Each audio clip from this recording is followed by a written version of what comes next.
All right. Firstly, congratulations to all the winners of the awards. Many congratulations. Let's give them a big round of applause, yes? And while the stage gets set for our next panel discussion, I want to ask all of you, what is your favorite social media platform? Let's just call Instagram, right? Let me ask our speakers as well. Speakers, what is your favorite? Reddit. Wow, completely off. What about you, ma'am? LinkedIn. Speakers here? Instagram. All right, so favorable Instagram and LinkedIn here. I hope all of you are taking out your phones and posting the insights that you hear here so that the audience outside this room that is on social media can also benefit from the conversations that are happening on stage. All right, with that, we move forward to our next panel discussion, which is going to talk about the future of content, emerging technologies with AI. I'd like to welcome our moderator for the session, Sapna Gupta, Director, Scratch Content. Let's give her a warm welcome, everybody. Welcome, Sapna. And now let's welcome our panelists to the stage. Akshay Gurnani, founder, The Co-Foundry. Please put your hands together.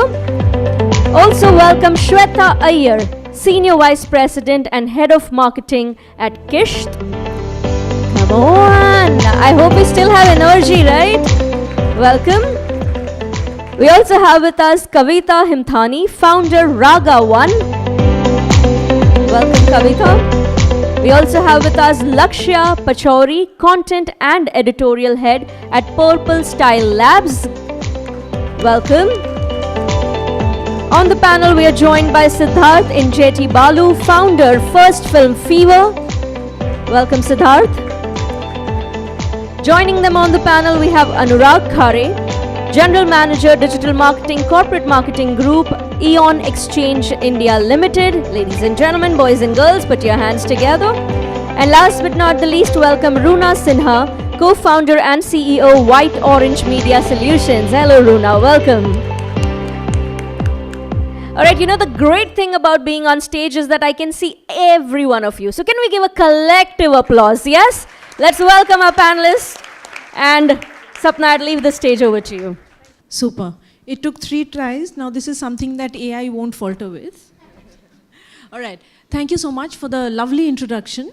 And over the next 45 minutes, we are all going to try and pretend that we understand all about AI. And then we are going to sort of try and talk to you about it and explain it through our lived experiences, of course. But that apart, AI is honestly, it's picking up incredibly well. It's this fascinating intersection between creativity and code, and I think that's where all of the wonderful things are born out of. Today, before we get into the panel, we all have, I think we're in that incredible position that we all have some kind of experience, personal experiences working with AI, whether it's at an enterprise level or personal level. And all of us being in the business of content, we used to, even up until a year ago, we used to sort of talk about saying, creativity needs a little bit of headspace, and good creative needs time. Turns out that creativity needs a little bit of server space and about 2 minutes of time now. But having said that, what's important and where the link is still as far as a mile is that we do need to keep the human connections going. How far can AI take us? Really incredibly far, much more than content creation. It's about prediction, it's about data, it's about analysis, it's about scale, right? So let's explore some of that and more as we go through the panel. Shweta, can we begin with you? How is AI helping you personalize content for borrowers without diluting compliance or trust? It is not. That's the short answer. AI is actually not helping us personalize content.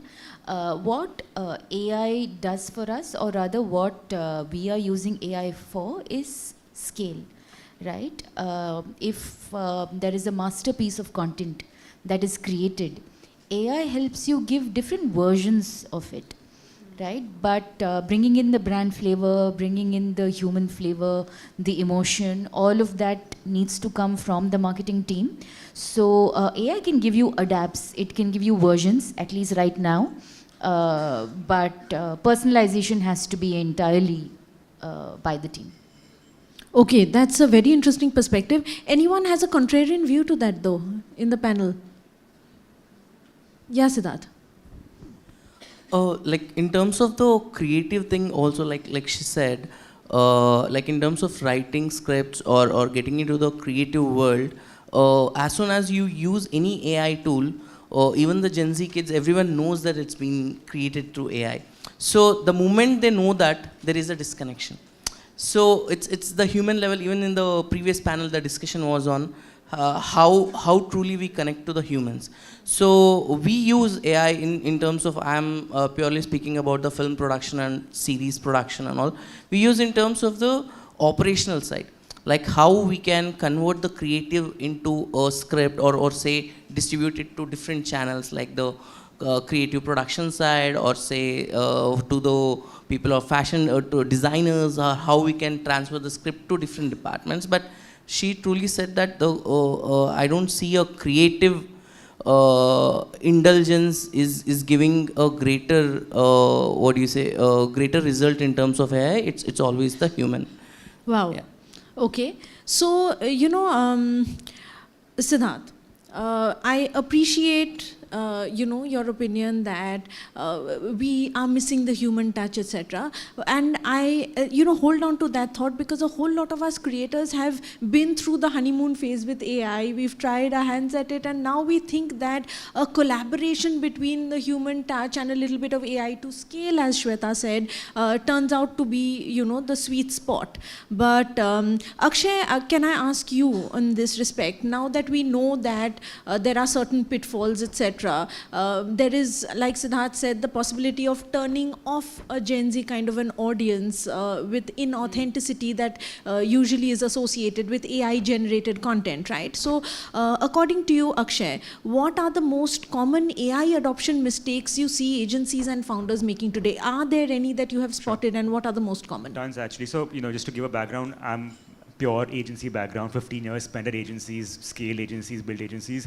I'm also consulting a bunch of agencies now, in terms of how to help them scale. And I think the biggest sort of mistake that I'm seeing agency founders do is that, the agency founder typically comes with his own bias towards particular tools. So they'll try to implement that for the entire agency. And now there's always an inertia from the team that, will this AI tool also take away my job, right? There's still a fear that a lot of the younger, again, Gen Zs in many cases actually have a fear that, will this AI tool in due course, in 3 months, once the company gets comfortable, will my job go away, right? So I think it's very important that if you're implementing AI into the company, implementing multiple tech stacks into the company, it's first important to educate the team on A, how to use it, and B, to give them the comfort that this is not to take your job away, but to make it more efficient, right? I think second big mistake that agencies make is that they feel like if I'm implementing tools, then the entire workflow can be done only through AI. And this is, again, contrary agencies who think, AI agencies are the way forward.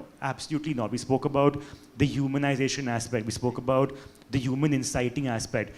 That only comes from the human. Again, from an AI perspective, it's a typical parlance, right? Garbage in, garbage out. Yeah.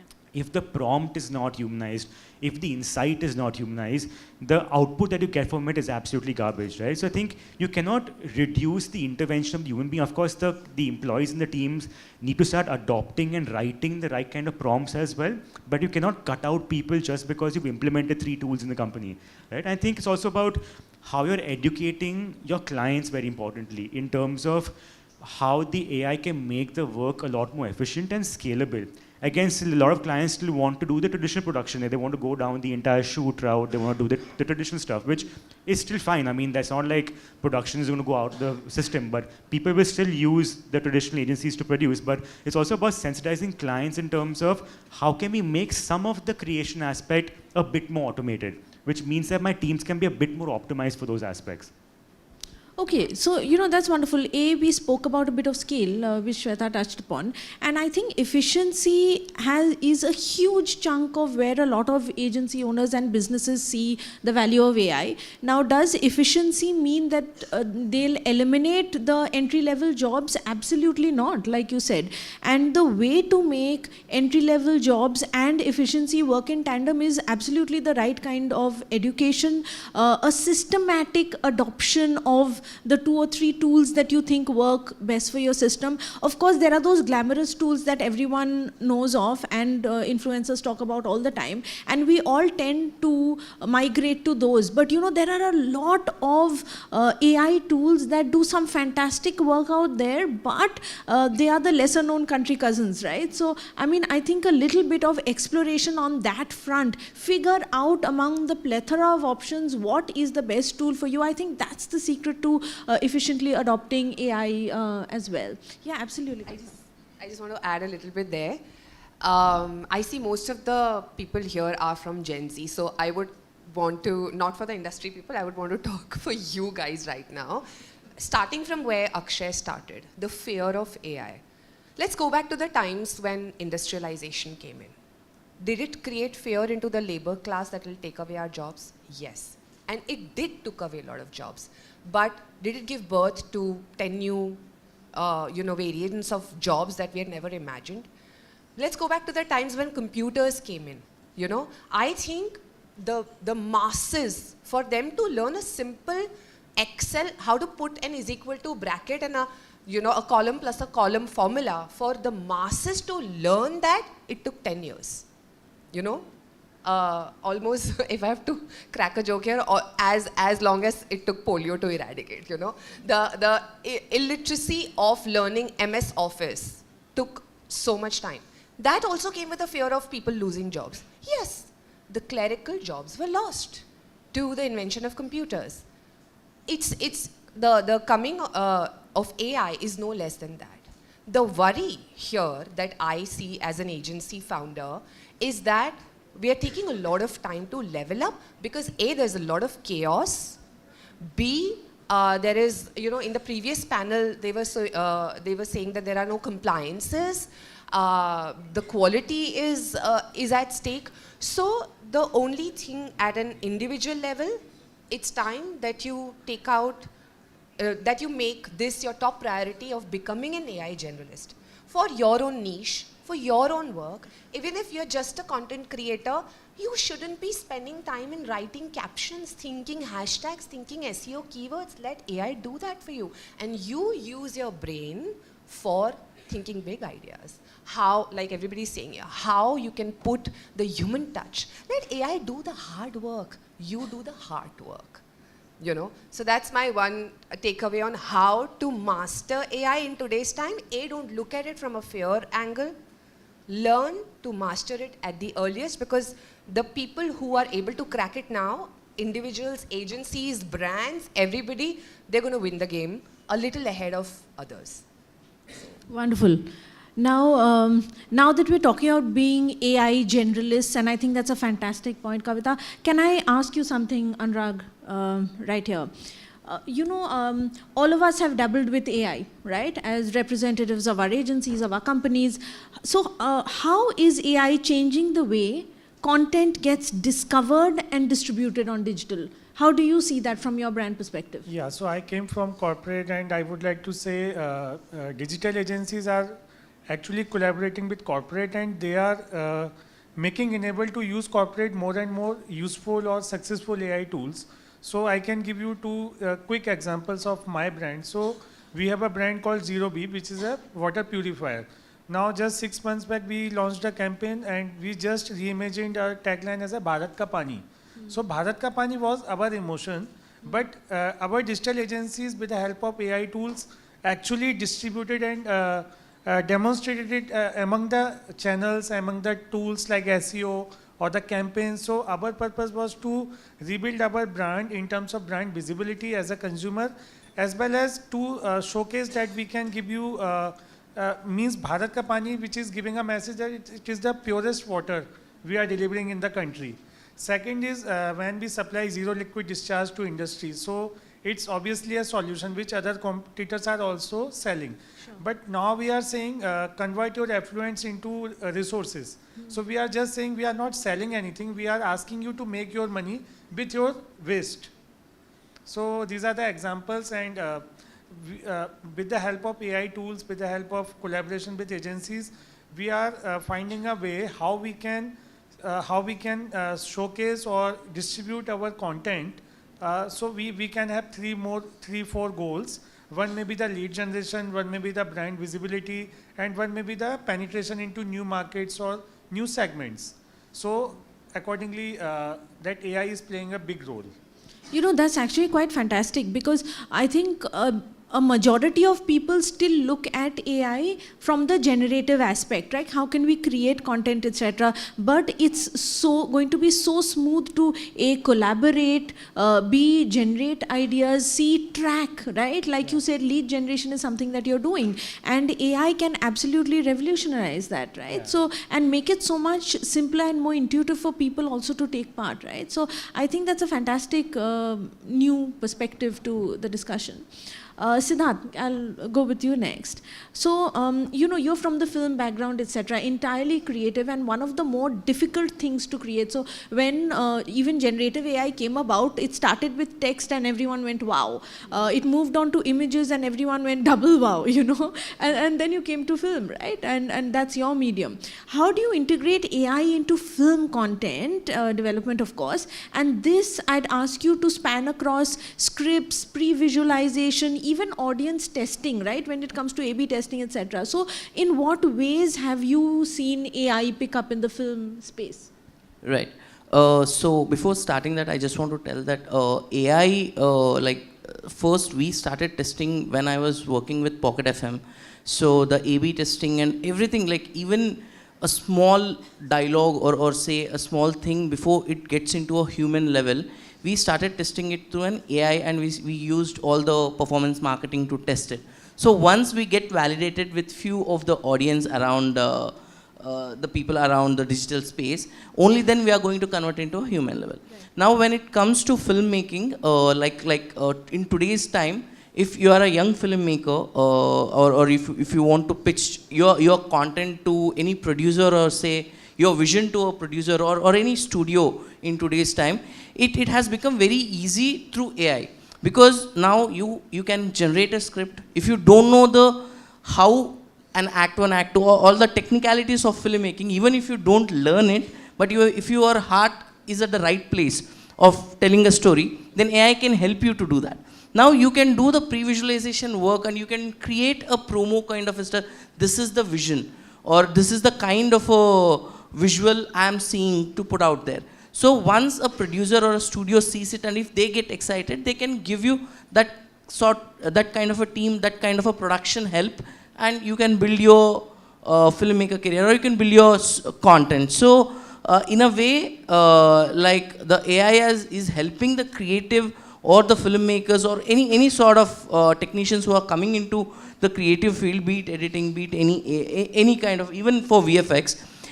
Recently, like Anirudh, who's one of the biggest music director down south, like he was stuck in writing lyrics, and he used ChatGPT to fulfill his lyrics, and that's for Rajnikant's film, and you don't even know, right? So it looks so seamlessly. So you can definitely help it to enhance, but it can't be the base, right? Okay, so let's keep it clear that if I'm hiring someone to segregate my production design, I can use AI there. But to create a production, to know how the visual is looking, again I can use AI, but to create it you need a human, on a human level. To create a design you need human, but on a digital space, quickly you can see that this is the output I am getting on a AI. So okay, this is the scale, this is the output, and you can easily figure out what is the cost, what is the production, how it's going to look and all. Yeah, I guess mostly 40% of the work in the creative world can be figured out through AI, and it segregates a lot of work. Yeah. Wow, that's a huge number that you've put to it. And I think that's lovely. If you all are being able to execute even part of that and sort of working your way towards that figure, I think there's a huge scope for this, as they call it, emerging technology. You know, Kavita, you spoke about letting AI do the hard work while you do the hard work. And I think Siddharth just sort of substantiated that. And I think it just goes to show how all of us are mostly on the same page on this. Okay, so, you know, Lakshya, asking you next. We spoke about film, etc. Now, you know, everything from film to fintech is vastly impacted by AI, right? And when it comes to, you know, your experience with Purple Style Labs and all of that, when it comes to fashion, how is AI enabling more immersive, personalized fashion storytelling without losing authenticity? And I mean, there was so much talk of authenticity in the previous panel, and I think that's the biggest concern about everyone, saying that, you know, it's quick, it's precise, it's ticking all the boxes, but, you know, authenticity is a little bit of a concern. So what do you see in your space? Right. So I think with fashion, AI is pretty nascent, right? Especially in India. I mean, it's there. It's obviously available. You see it. It's there in the beauty segment as well. What I really want to start with is by saying that AI is not here to out-create designers, right? That's not... Craft is very tactile. Fashion is very tactile. So you will always need somebody who is at the end looking at it from a creative lens and saying, hey, this works, this does not work, right? But when it comes to storytelling, there is so much that AI has done, has been doing, and is also going, it's very soon going to come to India as well. I'd like to cite a couple of examples, right? For example, you'd see a lot of shararas in the north. Yeah, there's a reason why you don't see a lot of shararas as a silhouette in the down south, right? Or you'd say that maybe you wouldn't find something like a bandhej print in Kolkata, but you're wrong. In fact, there are a lot of Marwaris there, but how do you get this data, right? In fashion, we're looking at AI as an archival of craft, right? There are a lot of crafts, a lot of embroidery styles that have or are becoming extinct. So, in fact, there's a designer called Norma Kamali. She's a Lebanese designer, and she has fed in custom AI about 57 years of archival fashion data, and her collections are completely inspired by all that data. So it's not like the collections aren't coming out and it's not creative. It is creative. In fact, Nike also did this campaign. I'm not sure if you guys are aware or not, but they wanted to pay an homage to Serena Williams, right? And what they did was, with their AI agency, they created, actually it's a perfect example for personal storytelling and also not losing authenticity. Yeah. They created the campaign called Never Done Evolving, right? And I'm not sure if anybody is aware of that campaign, but they actually, through AI, they made a 15-year-old Serena and a 35-year-old Serena, right? That campaign was a hit. It still stands for what Nike is as a brand, right? It's authentic, it's powerful, it's growth, it says sportsmanship. AI did help them leverage and still, you know, be able to tell that kind of story that is core to their ethos as what Nike really stands for. I'll take one more minute because I know this is at a global level, but when it comes to Indian context, it's not that easy, right? It's not that simple because the diaspora is huge, A. Plus, I think globally we have the maximum number of microcultures, easily about 35, 40, more than that probably. So how do you then reach out and kind of do this kind of personalized storytelling? And this is something that Indian luxury is still struggling with. So I think that is for us to kind of see how can, I mean, sure, you can customize your VMs. We have even ended up, streamlining our ops. For example, your efficiency has improved. I know what kind of visuals will work in a particular region, but I mean, there's a lot more that needs to be done when it comes to fashion. Yeah. You know, we all spoke about saying we're not sure about the personalization aspect, but I think your example also brings about the fact that though it's lesser explored, personalization is definitely a scope. Lot of scope. With AI. So, I mean, I'm wonderful that you said that. And you know, now that we talk about, you know, you spoke about cultural context, right? Two examples you gave from the north and the south, and also from the east, from Kolkata. And you know, it just goes to show that when a young designer, right, or any aspect of the industry comes into the industry, what they really spend a lot of time trying to figure out is precedent. Right? So where are all these 50,000 designs that have been centuries old and are a part of the fabric of the culture, right? Where do you get that? Imagine if AI can sort of help with bringing that cultural context out each time you're trying to brainstorm on a new fabric, on a new idea, on a new route. I think it's wonderful in a country like India, the cultural difference AI can help us make, and the context it can help, you know, give newer, younger designers. I think, you know, that's pretty fabulous. Thanks. Runa, going from fashion to on ground, how do you see AI changing the way brands design and execute on ground events and activations? How does AI play a role there? Yeah, sure. Thank you for this particular question, because this is like, you know, I mean, like I'm living through this particular aspect day in and out. We run a, you know, boutique experiential company, and we are serving UHNI and HNI audience, high net worth individuals, where, you know, they have been there, done that. So if I'm designing something for a real estate client, and if the real estate client is saying that customer acquisition is my objective, then, you know, you can't keep going back with the same 6 ideas, you know. Even if you're researching globally, locally, you know, your manpower is that limited that you can only get that amount of result. So with AI, you know, it has been a complete boon for this industry, for us especially. We actually kind of go deeper, research in and out that if I have to target a customer who's actually 1,000 crore, you know, wealth management customer, then what can entice him, which money can't buy. And my customers, you know, the profile is like, whether it is real estate or automobiles or banking, everyone is talking about one particular single one-liner: money can't buy experience. So if you have to keep on designing money can't buy experience, you have to be that particular that what exactly can I give next time, and it can't be a me too. So research is something that I'm heavily dependent on AI, and AI is like superbly delivering lot of, you know, I mean, like stuff which, even if, you know, we are like, I'll give a very quick example of Hero Realty. You know, we were doing some couple of experiences for them. So legacy investment is something that we were planning, that, okay, we'll bring in a legacy coach and who can talk to the HNI customer about legacy investments, and the client can swiftly plug in about their new project. But in legacy investments also, there are so many pillars, whether it is succession planning, whether it is, you know, your business, you know, I mean, like legacy, real estate as an asset. So there are so many, you know, pillars. So obviously AI is definitely helping you with those kind of content.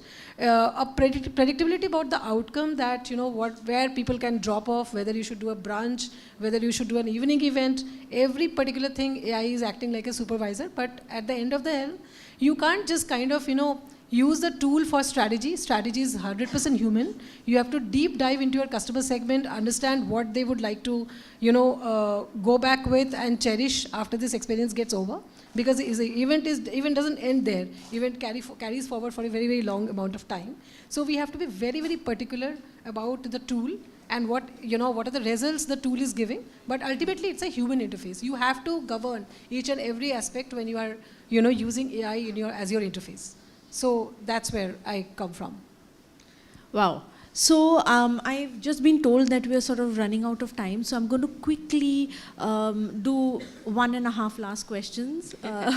One last question to Kavita, but the half would be, you know, maybe right at the end of the panel, just to sum it up, maybe we can have a quick round of 1-sentence answers on, you know, AI is glamorous, AI is fantastic, but are we as content professionals monetizing AI? Is AI just helping us make life a bit easier, or does it actually have monetary value? But while you think of your 10-word quick Twitter-sized answers on that, I'm going to quickly ask you, Kavita, so how is AI changing the way you plan and produce content across organic and performance channels? Sure. So I would say if I, as an agency owner, if I have to hire 10 interns to kind of do a research work or a recommendation work or the other ops work, like Siddharth was also suggesting, you know, making adapts and doing that work. Also before all this, the research work, the competition analysis, that all is now being done by AI. And it's scalable, it's speed, a lot of speed. Initially, we would, after the brief coming to us, we would take at least 5 to 6 days to reach a level where we will start ideation. Now it's done in a day or maximum 1.5 days. You know, so Yeah, don't tell the clients that. the clients know it. The clients already know it. Nothing is hidden. And in fact, with this knowledge, they come with that pressure of, you know, the timelines as well. But the human intervention starts after that, where, as I've been saying, the heart, the soul, the cultural nuances. If it's an Indian project, then the vernac nuances. If it's a global project, then, you know, those audience dynamics. That is where AI is a very, very small assistant, but it's all the person thinking, the human intervention. Another thing I would like to highlight about the performance marketing part. You know, organic mein, it's mutual. You're organic mein, you're reading trends. AI is also helping now in trend spotting. You know, which trend is going to pick up, which trend is going to die out, which meme Gen Z has overkilled, so don't touch that. Even that AI will tell. So AI does the listening part really fast. But in the performance side, we have a team that is an expert into reading dashboards, right? A content person mixed with a lot of technical intelligence is a performance expert. But now that technical knowledge would also be coming with a lot of editorial understanding. Akshay would see that data in a different way. I would see that data in a different way. Even the hook rates and the CTRs, we would define the success of a hook rate from our editorial and our set of experiences. The way the AI is decoding that dashboards for us to give us the learnings and the new you know, understanding of which content is matching up with which set of audience, in the end leading to conversion and a better ROAS and, you know, more money for the client. All that work is now no more a guesswork. All that work is data, a lot of pivot tables put together in like, you know, in less than a minute, and you have that data, right? So that's where our dependability on AI is increasing. But again, once we have that data, then if I don't have the thinkers, the creative directors, the strategists, the senior strategists, I will not be able to utilize that work done by AI and then present it to the client. Right. So I think we spoke about humans in the loop, and Kavita just sort of contextualized that. Yes, efficiency, yes, speed, yes, lower order tasks are taken care of so that you have the mind space to be able to focus and add the strategic layer and sort of work on better outcomes, right? And talking of outcomes, like I said, a quick yes or no kind of quick round on whether we are being able to, yes, 5 seconds it is, being able to monetize AI within your agency or your company. Have you started, have you just dipped your toes in it, or have you actually been able to, in a small or a large way, monetize this? But please, just one sentence, because otherwise I'm going to get more pertinent hints. I think just give me 30 seconds, just give a quick example actually. So I'll talk about monetization from the perspective of not making money but saving money. Like for example, we're actually creating... That's very much so. Yeah, we're actually creating AI avatars for all of our YouTube content going forward for 2 of our clients. So instead of starring someone there, we're actually casting for AI avatars now who become the face of the content. Of course, the insight, the script, the packaging, the brand tonality still comes from the human intervention, but the delivery is being done by an AI avatar, which is how we're saving money of having to do like 5 shoots a month. And literally like in a month, we're churning out 50 pieces of content then. That's so I'm lovely. saving money instead of monetizing. Super, Akshay. Shweta? On same lines, I've saved a lot of money in terms of the kind of people I've hired. Right. I've saved money in terms of the creative resources, especially. Right. And in terms of making money, I think what I mentioned earlier in terms of speed to market, in terms of scale, Right, right. all that has resulted in, of course, it's a revenue generator when you actually deploy some of those campaigns faster than what Super. it would normally. So yes, there is saving and there is monetization. Lovely. Thank you. Lakshya, anything? Yeah, I mean, just honestly taking from what Kavita had mentioned earlier, right? You have to let AI do the hard work and you do the hard work, and that aligns really well with creative spaces. Right. Something like fashion, something like beauty, something wherein you have to create something creative. So I think utilizing AI, and we haven't done that, like, just FYI, we haven't done it, but then the idea is to utilize it in a way wherein we end up doing more work, which is so basically using AI to kind of expand your imagination Right. and creativity, and not kind of latching onto it and creating same kind of outputs. We aren't there yet, but I think we'll get Getting there. Yeah. Great. Siddharth? I'll just give a quick example. Like I told one of my marketing guy to create a ROAS campaign, but Right. he was not available. Then quickly an intern took it, and with the use of AI, he created the campaign. Now the thing is, he may not know what exactly the CTR is, what is the delivers, and all what is the nomenclatures exactly mean. But still, he created You it. had a workable wireframe. Yeah. So fantastic. it definitely gives us the access to give a lot of space to youngsters or anyone who's coming into the industry, who's sitting in a board meeting also need not to understand what a CEO is talking, what a Lovely. founder is talking. So, but still he can just Google and he can figure out his life. Great Yeah. first step. Anurag? I will add 3 points how AI is helping. So first we are engaging our audience or our ecosystem into by knowledge, like what benefit or USP our company solution can provide, and then later part to the commercialization. Correct. So we are not directly going to generate an inquiry. So AI is helping into that. Second thing is predictive content ROI. So like if we as an exchange are dealing into industries, institutions, communities and realities. So 4 different contents we need to develop and we can get the ROI specific to the segment. And third thing is definitely it's giving micro monetization. Absolutely. If I'm pitching to a builder as a selling my premium water purifier, my monetization result will be different. If I'm pitching to industry, my efforts will be different. Lovely, Anurag. Thanks. Runa? So basically, there are 2 things. One is alternate, methods of revenue generation. We are just, proposing our clients, post-event content, which we can amplify. Right. And as far as the elevating the experience is concerned, again, proposing the client for fresh monies, in terms of giving CGI videos, Sure. AR, VR, platforms. Right. So those are the things that we do, in experience. Yeah. Okay, so I think perfectly to end this, AI is no more really a vanity sort of a metric. It's going well beyond. People are monetizing. We're seeing value. The important thing though is human in the loop.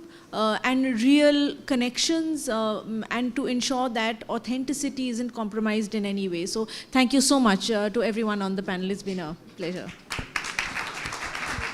Thank you. That was a wonderful conversation. And now I'd request our moderator to please present a token of our appreciation to each of our panelists.